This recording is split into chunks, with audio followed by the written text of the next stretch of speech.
வணக்கம் மக்களே, எப்படி இருக்கீங்க? நல்லா இருக்கீங்களா? இன்றைக்கி என்னென்னா, நம்ம சர்வேயில் இருக்கக்கூடிய சிலபஸ் படி பார்த்திங்கன்னா, முதல் ஆண்டில் நமக்கு இருக்கக்கூடிய அடிப்படை பொறியியல் வரைபடம், பேசிக் இன்ஜினியரிங் டிராயிங்கில் இருக்கக்கூடியது முதல்ல கொடுத்துருக்காங்க. இதில் பார்த்திங்கன்னா சர்வேயருடைய வேலை என்ன, சர்வேயினுடைய முக்கியத்துவம் என்ன அப்படிங்கிறது தான் முதல் டாப்பிக்காக இருக்கும். ஆனால் அதை அடுத்து பின்னாடி வரக்கூடிய பாடங்களில் நம்ம படிப்போம். இப்போ பேசிக் இன்ஜினியரிங் டிராயிங் அப்படிங்கிறது தான் அடுத்து வரக்கூடிய சிலபஸில் நமக்கு அந்த ஒர்க் ஆஃப் சர்வேயருக்கு அடுத்து வரக்கூடியது பேசிக் இன்ஜினியரிங் டிராயிங். அதில் பார்த்திங்கன்னா என்னென்ன மாதிரியான வரைபடங்கள் இருக்குது, என்ன உபகரணங்கள் யூஸ் பண்ணுறோம், என்ன கருவிகள் யூஸ் பண்ணுறோம், என்னென்ன மாதிரியான பொருட்கள் யூஸ் பண்ணுறோம், இதெல்லாம் இதில் ஏதாவது செட் ஆஃப் கொஸ்டின்ஸ் வர்றதுக்கு வாய்ப்புகள் இருக்குது. அதனால் முதல்ல நம்ம என்ன பார்க்க போகிறோன்னா, இன்றைக்கி பேசிக் இன்ஜினியரிங் டிராயிங்கினுடைய அறிமுகம். பேசிக் இன்ஜினியரிங் டிராயிங்னா என்னென்ன மாதிரியான கருவிகள்லாம் எல்லாம் இருக்குது அப்படிங்கிறதெல்லாம் இன்றைக்கி முடிஞ்ச அளவுக்கு ஒரு ஷார்ட்டாக ஒரு வீடியோவில் பார்த்துருவோம். ஸோ இப்போ பேசிக், அதாவது இன்ஜினியரிங் டிராயிங் அப்படிங்கிறது நமக்கு தெரியும், வரைபடம், தமிழில் வரைபடம் சொல்லுவோம்.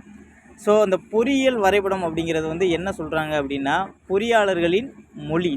அதாவது இன்ஜினியரிங் டிராயிங் அப்படிங்கிறது இன்ஜினியர்ஸுடைய லாங்குவேஜ் அப்படின்னு சொல்கிறாங்க. ஏன் அப்படி சொல்கிறாங்க அப்படின்னு பார்த்தீங்கன்னா, நம்ம எல்லாருமே கன்ஸ்ட்ரக்ஷன் சைட்ஸில் எல்லாத்துலேயுமே வேலை பார்த்துருப்போம். கன்ஸ்ட்ரக்ஷன் சைட்டுன்னு இல்லை, எந்த ஒரு இடத்துலையும் நம்ம வேலை பார்க்கும்போது ஒரு வரைபடம் இல்லாமல் ஒரு சர்வேயர்னால் நம்மளால் ஒர்க் பண்ண முடியாது. அதே தான் இன்ஜினியர்ஸுக்கும்.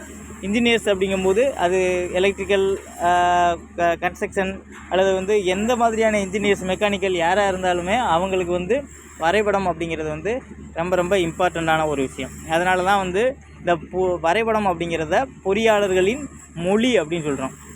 ஸோ இப்போ ஒரு துல்லியமான வரைபடம் இருந்தால் தான் நம்ம செய்யக்கூடிய செயல், அதாவது நம்ம செய்யக்கூடிய எந்த மாதிரியான பொருளாக இருக்கட்டும், இல்லை கட்டிடமாக இருக்கட்டும், எந்த மாதிரியான செயலும் எவ்வளவுக்கு எவ்வளவு துல்லியமான டிராயிங் இருக்கோ அதை பொறுத்து தான் அந்த வேலையின் துல்லியமும் அமையும். அப்போ டிராயிங் துல்லியமாக இருக்கணும்னா அதை வரையக்கூடிய பொருட்களும் கருவிகளும் உபகரணங்களும் எல்லாமே துல்லியமாக இருக்கணும். இது எல்லாமே துல்லியமாக இருந்தாலும் அதை செய்யக்கூடிய நபரான ஒரு சர்வேயரோ அல்லது ஒரு டிராஃப்ட்ஸ்மேனோ, அதை செய்யக்கூடிய ஒரு நபர் அதை பற்றின முழு கற்றல் அறிவோடு இருக்கணும். இருந்தால் மட்டும்தான் அது ஒரு துல்லியமான வரைபடம் வரைவதற்கு சாத்தியப்படும், ஒரு துல்லியமான வேலை பார்ப்பதற்கு நமக்கு உதவும். புரியுதுங்களா? ஸோ இதான் அடிப்படையாக இருக்கக்கூடிய இன்ஜினியரிங் டிராயிங்குடைய அந்த அடிப்படை தத்துவம் அப்படிங்கிறத பார்த்துட்டோம். ஸோ இதுக்கு இது என்னென்னு பார்த்தீங்கன்னா, நம்ம ஐடியில் படிக்கக்கூடிய ஸ்டூடெண்ட்டாக இருந்து இதை நீங்கள் கவனிச்சுக்கோங்க.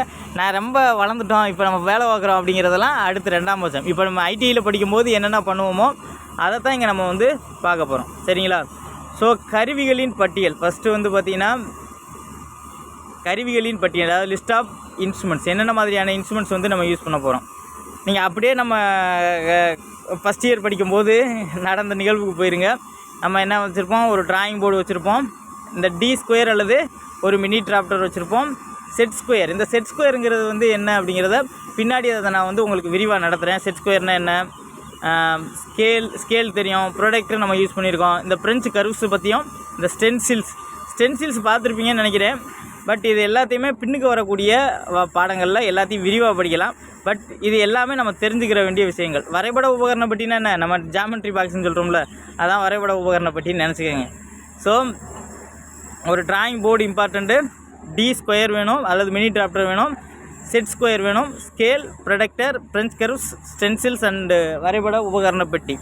இதெல்லாம் நமக்கு தேவைப்படக்கூடிய கருவிகளின் பட்டியல். அடுத்து உபகரணங்களின் பட்டியல், அதாவது நம்ம என்னென்ன மாதிரியான எக்யூப்மெண்ட்ஸ் யூஸ் பண்ணுறோம் அப்படின்னு பார்த்தீங்கன்னா, டிராஃப்டிங் மெஷின்னா வரைகிறதுக்கு நம்ம பயன்படுத்தக்கூடிய மெஷின். இந்த டிராஃப்டிங் மிஷின் என்னங்கிறத பின்னாடி பார்ப்போம். அடுத்து ஆட்டோகேடு இருக்கக்கூடிய ஒரு கணினி. அது கம்ப்யூட்டர்னால் நமக்கு என்ன வேணும், மானிட்டர், GPS, UPS எல்லாமே வேணும் இல்லையா? ஸோ அது அடுத்ததாக கொடுத்துருக்காங்க. அடுத்து பிரிண்டர்.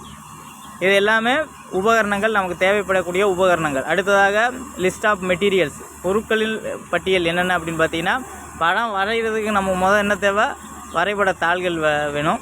ஸோ வரைவதற்கு நம்ம பயன்படுத்தக்கூடிய பென்சில்கள், தவறுகள் இருந்தால் அழிக்க ரப்பர், வரைபட தாள்களை பொறுத்துவோம்னா நம்ம என்ன பண்ணியிருந்தோம், செலோ டேப்பை ஒட்டி தான் நம்ம சீட்டில் செலோ டேப் ஒட்டிடுவோம், அதுக்கப்புறமா தான் ட்ரா பண்ணுவோம். ஸோ அதை தான் வரைபட தாள்களை பொறுத்துவோன அப்படிங்கிறோம். அடுத்ததாக இருக்கக்கூடியது ட்ரேசிங் காகிதம். ட்ரேசிங்னா நம்ம ஐடியில் ஒரு ட்ரேசிங் டேபிள் இருந்துச்சு இல்லையா. ஸோ வந்து முன்னாடியெல்லாம் நம்மளால் ஈஸியாக காப்பி பண்ண முடியாது. ஸோ காப்பி பண்ணுற பர்பஸ்க்காக யூஸ் பண்ணப்பட்டது தான் இந்த ட்ரேசிங் அப்படிங்கிறது. இந்த ட்ரேசிங் காகிதம் வந்து நம்ம டேபிள் வந்து நம்மகிட்ட இருந்துச்சு. ஸோ இதுக்கு யூஸ் பண்ணக்கூடியதான் அந்த ட்ரேசிங் காகிதம். அந்த ட்ரேசிங் காகிதம்னா என்ன, ஒரு மெல்லிய ஒரு பேப்பர், அதில் மூலமாக வந்து ஈஸியாக நம்மளால் ட்ரா பண்ண முடியும். ஸோ அதை தான் வந்து ட்ரேசிங் பேப்பர் அப்படின்னு சொல்கிறோம். அடுத்தது நம்ம பார்க்கக்கூடியது வரைபட பலகை, அதாவது டிராயிங் போர்ட்ஸ் இருக்கு இல்லையா. இந்த டிராயிங் போர்ட்ஸ்னால் நம்ம பயன்படுத்தக்கூடிய டிராயிங் போர்டுக்கு ஒவ்வொன்றுக்கும் ஒவ்வொரு அளவுகள் இருக்குது. ஸோ எந்த மாதிரியான போர்டில் என்ன வகையான பேப்பர்ஸ், அதாவது நம்ம வரைபடம் தயாரிக்கக்கூடிய அந்த வரைபடத்தால் என்ன மாதிரியான சைஸில் வந்து நம்ம பயன்படுத்தணும் அப்படிங்கிறத வந்து பியூரோ ஆஃப் இந்தியன் ஸ்டாண்டர்ட்ஸ் அப்படிங்கிறது வந்து பிஎஸ் கால்மார்க்னு சொல்கிறாங்க இல்லையா. ஸோ அதான் வந்து Bureau of Indian Standard. So BIS அப்படிங்கிற அந்த ஸ்டாண்டர்டு அதில் வந்து பார்த்திங்கன்னா IS 1444 IS 1444 1963/1977 1963/1977 படி அந்த ஸ்டாண்டர்ட் வரைபடம் வந்து இருக்கணும். ஸோ இதில் வந்து நமக்கு வந்து என்ன மாதிரியான போர்டோட சைஸோ அது கொடுத்துருக்காங்க, அதுக்கு பயன்படுத்தப்பட வேண்டிய தாள்கள் கொடுத்துருக்காங்க, அதனுடைய சைஸஸ் வந்து கொடுத்துருக்காங்க. ஸோ நம்ம இதுக்கு வந்து பார்த்திங்கன்னா ஈஸியாக நீங்கள் மனப்பாடம் பண்ணிக்கலாம். அதில் பாதி தான் இருக்கும், மேக்ஸிமம் இந்த ஒன்று மட்டும்தான் கொஞ்சம் டிஃப்ரெண்ட்டாக வரும். 1500க்கு இங்கே 700ன்னு வரும். பட் இது உங்களால் ஈஸியாக நம்மளால் மனப்பாடம் பண்ணிக்கிற முடியும். ஸோ இது வந்து B0க்கு வந்து A0 பயன்படுத்துவோம், P1க்கு வந்து A1, B2 B3க்கு வந்து A2 A3 அப்படிங்கிற அந்த பேப்பர்ஸை வந்து நம்ம பயன்படுத்துவோம். இதில் வந்து பார்த்திங்கன்னா P0க்கு வந்து 1500 × 1000 × 25 25ங்கிறது திக்னஸ்ஸு, 1500ங்கிறது லென்த்து, 1000ங்கிறது வித்து. இதில் வந்து போர்டை பொறுத்த வரைக்கும் எப்படி இருக்கும்னா, நமக்கு லென்த்து அதிகமாகவும் வித்து கம்மியாகவும் திக்னஸும் கொடுத்துருப்பாங்க. இதே இது வந்து நீங்கள் A0 இந்த பேப்பர் சைஸ் படிக்கும்போது என்னாங்கன்னா கொஞ்சம் டிஃப்ரெண்ட்டாக இருக்கும். ஸோ அந்த பேப்பரோட சைஸஸ்லாம் நம்ம படிக்கும்போது அதை வந்து நம்ம பின்னாடி பார்ப்போம். ஸோ இது வந்து உங்களுக்கு புரியுதா?